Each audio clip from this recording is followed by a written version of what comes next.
स्वागत है आप सभी का एकेडमिक विंग्स के यूट्यूब चैनल पे। आज हम लोग स्टार्ट करने वाले हैं salient features of Indian constitution. ये इसका लास्ट पार्ट होगा। इसमें हम लोगों ने अभी तक जो डिफरेंट प्रोविजंस, जो डिफरेंट फीचर्स देखे हैं, उस तरीके से ये क्या है, ये आखिरी सीरीज है इस टॉपिक का। इसमें हम लोग का जो पहला टॉपिक होगा वो होगा इमरजेंसी प्रोविजंस। हमारे संविधान में जो हमारे संविधान निर्माता थे, जो कॉन्स्टिट्यूशन मेकर्स थे, उन्होंने इमरजेंसी को जो प्रोविजंस था उसको भी इनकॉर्पोरेट किया, यानी कि उसको भी उसके अंदर शामिल किया। ये शामिल क्यों किया गया था? तो कुछ जो असाधारण परिस्थितियां थी, यानी कि जो कुछ एक्स्ट्रा ऑर्डिनरी सिचुएशंस थे, to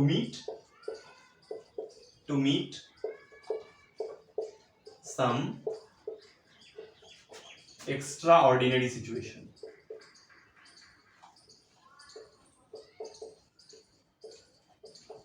extraordinary situations,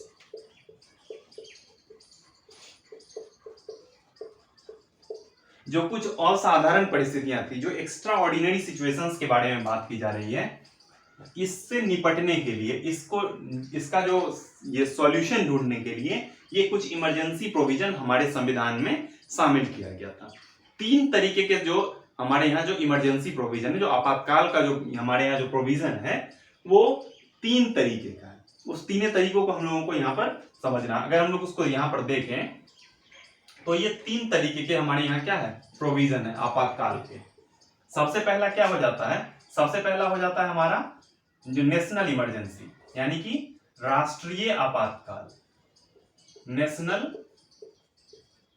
national emergency, ये नेशनल इमरजेंसी है। दूसरा क्या हो जाता है हमारा? दूसरा हो जाता है स्टेट इमरजेंसी।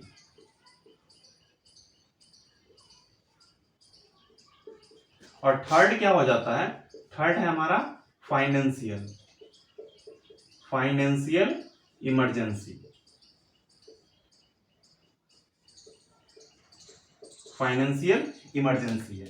तीनों का अलग अलग कंडीशन है जो जिसमें ये होता है। जैसे अगर हम लोग आर्टिकल वाइज देखें तो इसका कौन सा आर्टिकल हो जाएगा? इसका हो जाएगा आर्टिकल 352। ये आर्टिकल 352 के तहत जो राष्ट्रीय आपातकाल यानी कि नेशनल इमरजेंसी लगाया जाता है, वो आर्टिकल 352 के तहत होता है। जो स्टेट इमरजेंसी जो लगाया जाता है वो क्या होता है? ये होता है आर्टिकल 356 के तहत ये आर्टिकल होता है। और जो फिनेंशियल इमरजेंसी की बात की गई है, वो फिनेंशियल इमरजेंसी की बात की गई है आर्टिकल 360। हमारे संविधान में जो 360 जो आर्टिकल है, उसके तहत फिनेंशियल इमरजेंसी की, वित्तीय आपातकाल की बात की गई है। ये जो स्टेट इमरजेंसी है, इसी को हम लोग प्रेसिडेंट रूल भी कहते हैं। प्रेसिडेंट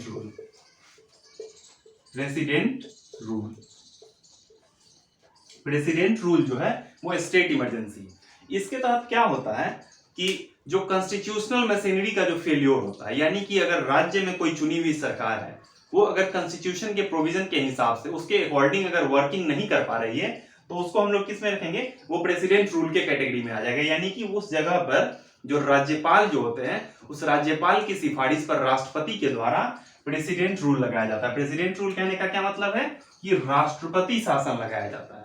उस वक्त जो वहां की जो सरकार होती है, जो विधानसभा होती है, उसको भंग कर दिया जाता है और जो पूरा जो ये पावर आ जाता है वो सेंट्रल गवर्नमेंट के हाथ में आ जाता है। हम लोग इसका एक सर्टेन एग्जांपल जो देख सकते हैं, वो भी हाल फिलहाल में ये 2019 के लास्ट में महाराष्ट्र में ऐसा ही हुआ था कि बीजेपी और उसकी एक अलाई थी शिवसेना, उसके बीच में इस तरीके कुछ जो गवर्नमेंट के फॉर्मेशन को लेकर के जो कुछ डिस्प्यूट हुआ, तो वहां पर भी महाराष्ट्र में जो उस वक्त के राज्यपाल थे भगत सिंह कोश्यारी, उनके सिफारिश पे प्रेसिडेंट रूल, राष्ट्रपति शासन महाराष्ट्र में लागू किया गया था। ये फिनेंशियल इमरजेंसी जो है, ये फिनेंशियल इमरजेंसी क्या है? आज तक हमारे संविधान में कभी भी इसका मतलब, ये जो हमारे देश में कभी भी इसके बारे में इसको यूज नहीं किया गया। आज तक कभी भी जो वित्तीय आपातकाल है वो हमारे देश में नहीं लगा है।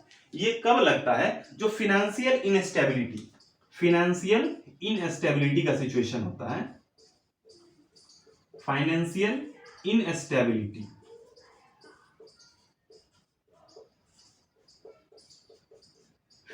इनस्टेबिलिटी का जो ये होता है, सिचुएशन आता है, उस वक्त राष्ट्रपति को जब ये इस टाइप का जो कोई भी जो अगर काम दिया जाता है कि हमारे संविधान में वित्तीय जो आपातकाल आने वाला है, तो इसमें फाइनेंशियल स्टेबिलिटी कंडीशन में फाइनेंशियल इमरजेंसी को आर्टिकल 360 के तहत यूज किया जाता है।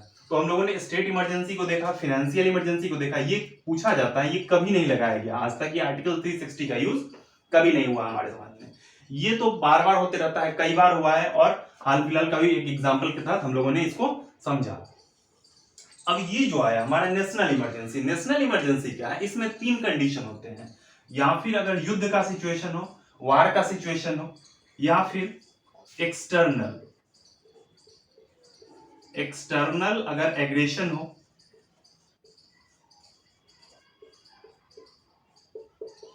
एक्सटर्नल एग्रेशन हो, या फिर एक और जो कंडीशन है हमारे यहां कि आर्म्ड क्या हो, रिवेलियन हो। तो ये 3 कंडीशन है कि या तो युद्ध का सिचुएशन हो, या फिर एक्सटर्नल एग्रेशन, या फिर आर्म रिवेलियन। इस 3 केस में ही नेशनल इमरजेंसी को आर्टिकल 352 के तहत यूज किया जाता है। युद्ध का सिचुएशन हो, या फिर बाहरी आक्रमण, जो बाह्य आक्रमण कह सकते हैं, उसके संबंध में, उसके समय में ये हो सकता है, या फिर जो आर्म रिवेलियन यानी कि सशस्त्र विद्रोह के संबंध में इसका हम लोग यूज कर सकते हैं। इसका यूज कई बार भी किया गया, जैसे कि युद्ध का सिचुएशन हुआ, जो चाइना के साथ वार हुआ था, या फिर पाकिस्तान के साथ युद्ध हुआ था, उस वक्त भी इसका यूज किया गया था। उसके अलावा जो एक 1970s में आप लोग याद रख सकते हैं इसको एग्जैक्टली, तो इंदिरा गांधी की गवर्नमेंट के समय में इस इमरजेंसी का यूज किया गया था। तो उस वक्त ये काफी विवादास्पद रहा था और काफी चर्चा में रहा था। तो उस वक्त जो इमरजेंसी जो लगाया गया था वो कौन सा इमरजेंसी था, तो नेशनल इमरजेंसी था, ये राष्ट्रीय आपातकाल लगाया गया। तो इस तरीके से जो ये 3 प्रोविजन, ये 3 तरीके के क्या होते हैं, इमरजेंसी होते हैं, जिसके बारे में हम लोगों ने पढ़ा। अब नेक्स्ट जो हमारा प्रोविजन है, नेक्स्ट प्रोविजन क्या है, 3 टायर गवर्नमेंट, यानी कि त्रिस्तरीय शासन, त्रिस्तरीय सरकार की बात की गई है। हम लोगों ने देखा था कि हमारे यहाँ जो पावर शेयरिंग है, वो पावर शेयरिंग की 2 तरीके से यहाँ पर किया गया है। एक क्या है, सेंट्रल, यानी कि एक हमारे पास क्या है, सेंट्रल गवर्नमेंट है, दूसरा क्या है, स्टेट गवर्नमेंट है।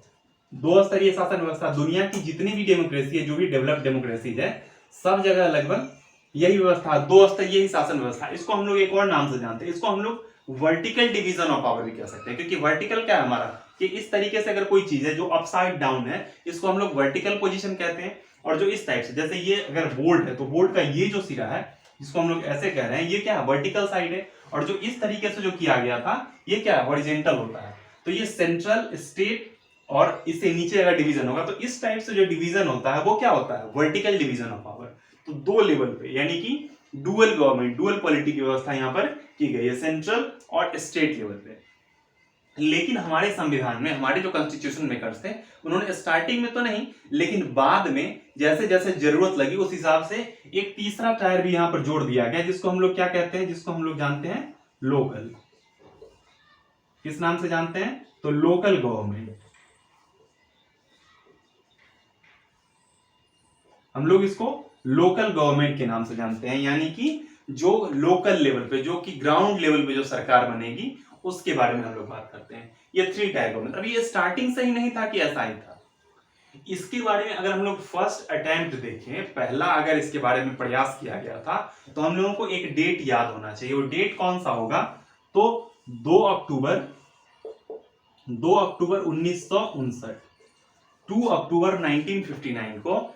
ये डेट क्यों याद रखना है, इसी डेट को राजस्थान में एक डिस्ट्रिक्ट है नागौर, राजस्थान के नागौर जिले से पहली बार जो है वो हम लोग लोकल गवर्नमेंट की शुरुआत होती है। उस वक्त प्राइम मिनिस्टर कौन थे, पंडित जवाहरलाल नेहरू। ये सारा जो फैक्चुअल इंफॉर्मेशन है, ये आपसे पूछा जाता है कि पहली बार कब इसके बारे में शुरुआत की गई थी, तो 2 अक्टूबर को कब है, 2 अक्टूबर क्या है, गांधी जयंती। हम लोग गांधी जी को भी इससे रिलेट करेंगे। 2 अक्टूबर 1959 को गांधी जयंती के दिन इसकी शुरुआत की गई। राजस्थान में एक डिस्ट्रिक्ट है नागौर डिस्ट्रिक्ट, वहां से इसकी जो है वो शुरुआत की गई थी, जो तत्कालीन जो प्रधानमंत्री थे पंडित जवाहरलाल नेहरू, उनके द्वारा। अब ये 3 टायर गवर्नमेंट, ये लोकल गवर्नमेंट जो है, इसको लाने का जरूरत क्यों पड़ा, हम लोगों ने डीपीएसपी देखा था, directive principles of state policy. उसमें एक फिलॉसफी है गांधीयन फिलॉसफी। उस गांधीयन फिलॉसफी में क्या है कि लोकल गवर्नमेंट की चर्चा की गई है। जो ग्राम प्रधान, ये जो ग्राम शासन है, जो लोकल लेवल पे जो विलेज गवर्नमेंट है, उसकी चर्चा की गई गांधीयन फिलॉसफी में। तो उसी चीज को यहाँ पर एक मूर्त रूप देने के लिए, एक कंक्रीट फॉर्म देने के लिए हमारे कॉन्स्टिट्यूशनल मेकर्स ने 2 संविधान संशोधन किया। 2 संविधान संशोधन कब हुआ? एक 73rd कॉन्स्टिट्यूशनल अमेंडमेंट,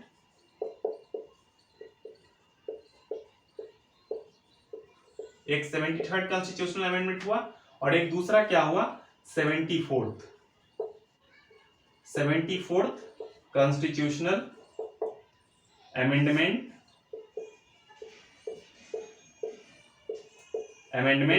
और ये एक्ट आया। 2 संविधान संशोधन किए गए। ये दोनों संविधान संशोधन कब हुए? तो ये भी जो संविधान संशोधन हुआ ये कब हुआ? 1992 में, 1992 में। और ये भी कब होता है? ये भी होता है 1992 में।